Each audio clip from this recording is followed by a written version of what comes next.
You are listening to Reddit to Speech Stories. Welcome back, viewers, ladies, gentlemen, non-binaries and anyone with ears or other sound detection organs. Hope you enjoy. We are continuing with Doom Guy Isekai by Angry Spider. Chapter 40, Tunnel o' Doom. The endless crimson road of stones and jagged stalactites was beginning to get boring, the soldier decided. With no demons to slay, he was getting itchy. Not the normal kind of itchy, either. It was the type of scratch that he could only reach with an extremely dangerous weapon, carving through miles and miles of never-ending demon hordes with a smile on his face. Looking behind him, his eyes narrowed once again at the demon quietly following Isabel and Daisy.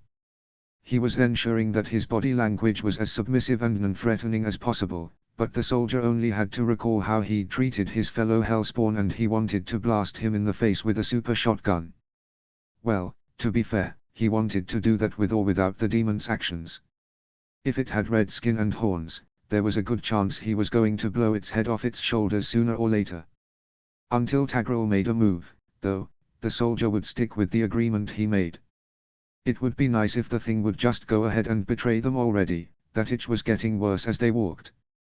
Daisy was fast asleep on Isabel's broad back, and Isabel was keeping an eye on her while ELD navigated.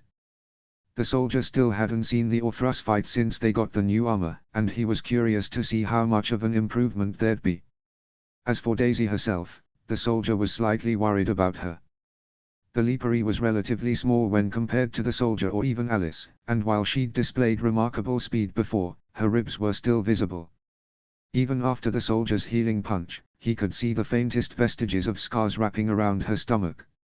It made him want to go back to Keldron, find that slaver, and turn his ribcage into a coat rack. Tagril coughed loudly, and the soldier nearly shotgunned him right there. "If you don't mind my asking, where are we going?" The soldier looked around for a moment and found a signpost aiming down the huge tunnel they were traversing.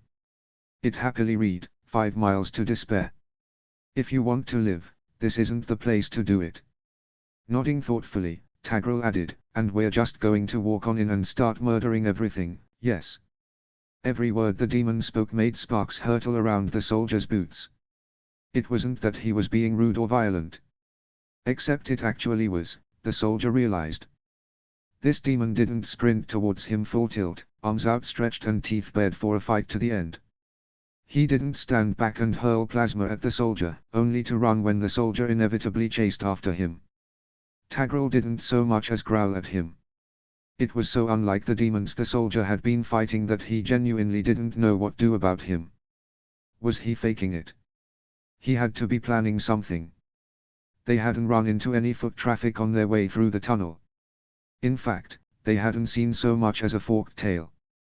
The soldier reassured himself that he could rip and tear all he wanted once he made it to Despair, and then that thirst for blood would be slaked for even a few hours. They continued along their way for several minutes before Tagril asked again, "So, do you have a plan for when we get there?" The soldier didn't even turn around. "Rip and tear."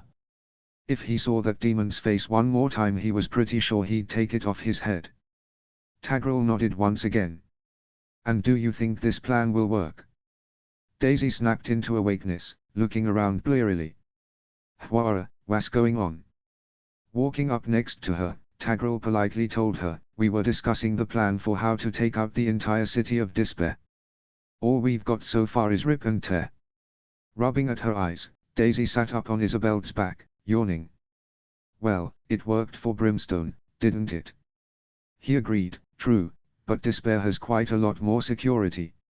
I'm aware you defeated Envy, but I'm fairly sure you didn't know that she and her subjects are widely considered to be at the bottom of the ladder when it comes to demons in general. This is Roth's territory, and he and his allies are considerably less squishy. Are you quite sure your weapons are capable of handling the stronger enemies?" The soldier was completely certain, yes. With a BFG and a super shotgun, anything with a pulse and 2 horns would be rendered dead with extreme prejudice in a few seconds. Looking up, he saw something unusual. A checkpoint in the distance, consisting of a simple bar across the tunnel and 2 booths at either end. A demon sat in each one, lightly armored and dozing. They might as well been wrapped and tied up with a bow for Christmas. Pacing forward, the soldier leaned into a full run and pounded towards them. They noticed him pretty quickly, and one of them practically hurled himself at something behind one of the booths.